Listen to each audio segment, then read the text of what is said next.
দুর্নীতি ও ক্ষমতার অপব্যবহারপূর্বক ২৯তম বিসিএস পরীক্ষার চূড়ান্ত ফলাফল প্রকাশ এবং গ্যাজেট বিজ্ঞপ্তির প্রায় ১৩ মাস পর নিয়ম বহির্ভূতভাবে নন ক্যাডার সুপারিশপ্রাপ্ত প্রার্থীদেরকে বিভিন্ন পদে ক্যাডার পদের সুপারিশ এবং নিয়োগের অভিযোগের অনুসন্ধানের সিদ্ধান্ত গৃহীত হয়েছে।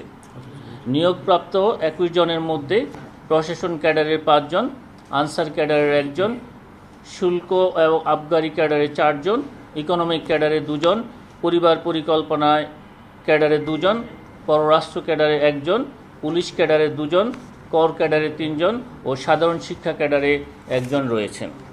এসএমসি ওটসালাই এলো আরো উন্নত নতুন প্যাকে, জীবন বাঁচায়, জীবনকে এগিয়ে নিয়ে যায়। আপনারা জানেন যে ২৯তম বিসিএস পরীক্ষার চূড়ান্ত ফলাফল প্রকাশ এবং গ্যাজেট বিজ্ঞপ্তির প্রায় ১৩ মাস পর নিয়ম বহির্ভূতভাবে নন ক্যাডারে যারা সুপারিশপ্রাপ্ত হয়েছেন তাদের মধ্য থেকে দুর্নীতি এবং ক্ষমতার অপব্যবহারের মাধ্যমে ২১ জনকে ক্যাডার পদে নিয়োগ প্রদান করা হয়েছে।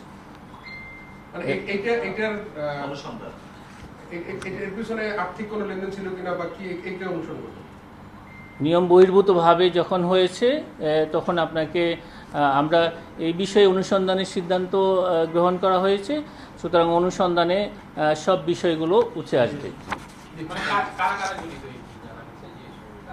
এই নিয়োগ প্রদানের ক্ষেত্রে যাদের সম্পৃক্ততা পাওয়া যাবে সেই বিষয়গুলো অনুসন্ধানে বিবেচনা করা হবে। এটা অনুসন্ধানের সিদ্ধান্ত গৃহীত হয়েছে, আমরা জানিয়েছি। ক্যাডার পদে নিয়োগপ্রাপ্ত হয় নাই, তারা হচ্ছে নন ক্যাডারের জন্য সুপারিশপ্রাপ্ত ছিল এবং এই নিয়োগ পরীক্ষার ফলাফল প্রকাশের প্রায় ১৩ মাস পরে নন ক্যাডার প্রার্থীকে ক্যাডার পদে নিয়োগ প্রদান করা হয়েছে। বুঝা হয়েছে?